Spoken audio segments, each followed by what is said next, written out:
Nam Talu Cave on October 13, 2007, 9 people entered Nam Talu Cave in Khao Sok National Park, Thailand.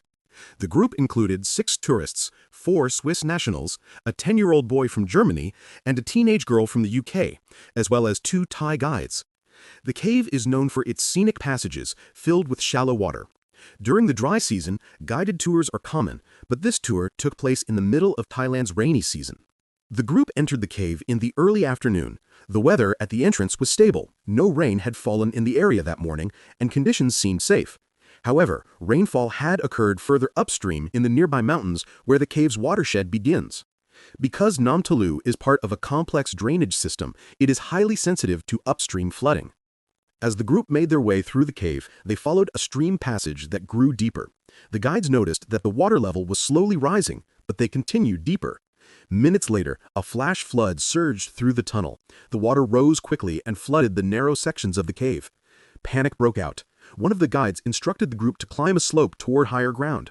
Some managed to reach safer areas. Others were caught in the current. The water filled the tunnel within minutes, leaving no airspace in sections. The narrow passageway gave the group no room to escape. 8 of the 9 people inside the cave drowned. Only the British teenager survived by climbing onto a narrow ledge above the water. She waited there for more than 16 hours before being rescued by a search team. The other tourists and both Thai guides were found dead. Among the victims was the 10-year-old boy from Germany. The incident drew national attention. Authorities closed the cave and later issued a seasonal closure order. From June to November each year, the cave would remain off-limits due to the risk of flash flooding. Signs were installed at the entrance to warn visitors. Local tour companies were instructed not to conduct tours during this time. For more than a decade, the seasonal closure was respected, but enforcement was inconsistent. Some tour operators quietly resumed cave tours during the rainy months if surface weather conditions seemed safe. In many cases, the risk was underestimated. On August 6, 2024, another group entered the Nam Talu Cave despite the official closure. The group included 22 tourists and 2 Thai guides. The weather at the time appeared normal. It had rained the previous evening, but the skies were clear that morning. The group began their tour in the afternoon. At around 5 p.m., while the group was exiting the cave, a flash flood struck. Water from upstream had reached the cave system and rushed through the narrow tunnel. The force of the water trapped the group inside. Thai rescue teams were dispatched quickly. They were able to extract the tourists and one of the guides. However, the second guide, a 37-year-old man, was swept away by the current. His body was found several hours later. He had been helping others escape when the flood overwhelmed him. An investigation followed. The Park Service confirmed that the cave had been closed at the time. The tour company responsible had violated the seasonal closure policy. Legal action was taken against the operator for negligence. After the 2024 incident, park officials strengthened safety measures. Despite these efforts, concerns remain.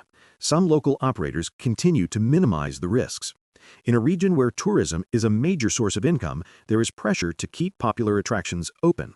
Visitors unfamiliar with the cave's history may not understand the danger. The Nam Talu cave disasters are among the most avoidable cave deaths in recent memory. Schroeder's Pants Cave. On February 13, 1965, 3 members of the Boston Grotto Club arrived in the small town of Dolgeville, New York. Their goal was to explore a cave in the foothills of the Adirondacks, known as Schroeder's Pants Cave. The group included 23-year-old James Mitchell, a chemist from Massachusetts, nurse Hetty Miller, and Harvard graduate student Charles Bennett. Before entering the cave, Mitchell visited George Lyon, a local man who, together with Herb Schroeder, had discovered the cave in 1947. Lyon provided them with background information on the layout of the cave, but no one warned them about the conditions inside. Temperatures had hovered around freezing earlier that week, leading to increased runoff. Ice-cold water was now pouring through the cave's passageways. Despite this, the 3 cavers entered. They worked their way through the named sections of the cave, Lemon Squeeze, Z-Bend, and Gun Barrel, until they reached an open chamber with a vertical shaft that dropped roughly 80 feet, or about 24 meters, into a bell-shaped cavern below. Mitchell was the first to attempt the descent. He clipped into his safety lines and began lowering himself down, but something went wrong. He stopped partway down and appeared to be in trouble. According to Miller, Mitchell attempted to descend further, then tried to climb back up the rope. He was unable to make progress in either direction. He was being hit directly by the water flowing down the shaft. Rescue reports estimated that about 10 gallons or 38 liters of freezing water were landing on his head every minute. The cold quickly became a serious factor. Mitchell's strength began to fade. His voice became weaker. Eventually, he stopped speaking altogether. Bennett and Miller tried to pull him up. They spent 45 minutes struggling with the rope, but couldn't lift him out. Realizing the situation was beyond what they could manage, Bennett exited the cave to find help. A newly formed cave rescue team, the National Capital Grotto Rescue Squad, flew in from Washington, D.C. on Air Force Two. The operation quickly made national headlines. Among the 6 young rescuers was Doug Bradford. None of them had experience with an actual cave rescue, but they had trained for similar situations. They made their way into the cave and reached the shaft. Their first attempt was to pull Mitchell up by the rope, but it was immediately clear that he was no longer alive. Bradford later explained that Mitchell's body was limp and that they quickly understood it would now be a recovery effort. The team worked on widening parts of the cave. They spent 3 days trying to make space to bring the body out. But during one of their rigging attempts, part of the shaft collapsed. Dirt and debris began falling down into the cave. It was no longer safe to continue. With Mitchell's body still suspended by his harness, the cave was sealed. Explosives were used to close the main entrance, large rocks were placed over the collapse, and a memorial headstone was installed near the site. Pierre San Martin Cave. In August 1952, an international caving expedition began descending into the Pierre San Martin cave system, located in the Pyrenees along the border of France and Spain. At the time, it was considered the deepest known cave in the world. Among the team was Marcel Lubens, a 33-year-old French engineer and experienced cave explorer. He served as the second in command of the expedition, which was led by Belgian professor Kosciuszko. The team had spent nearly a week underground, setting up rope ladders, exploring new passages, and mapping vertical shafts deep inside the mountain. On Wednesday, August 27th, after 6 days underground, Lubens was being hauled up through a vertical shaft as part of the ascent out of the cave. He was suspended by a steel cable attached to a winch system, but just as he was being lifted up the final stretch, the cable snapped. Lubens fell 130 feet, or almost 40 meters, straight down a rock slope into the shaft. He survived the fall, but the impact left him severely injured with a broken back. He lost consciousness shortly after hitting the ground and fell into a coma. He was now lying 1,260 feet, or 384 meters, below the surface, inside one of the deepest parts of the cave system. Despite the immense difficulty, a rescue operation was launched. Team members climbed down rope ladders to reach him. A doctor descended into the cave to assess his condition, working by headlamp and candlelight in the cold, damp chamber where Lubens lay unconscious. Despite the risks, a blood transfusion was performed in the cave, an extraordinary attempt at underground medicine. The rescue teams stabilized him as best they could. Over the next 2 days, they attempted to hoist him slowly back toward the surface using a manual winch system, but the shaft was narrow and conditions were dangerous. As the rescue progressed, rocks began to loosen inside the shaft. Falling debris now posed a danger not just to Lubens, but also to the cavers working below.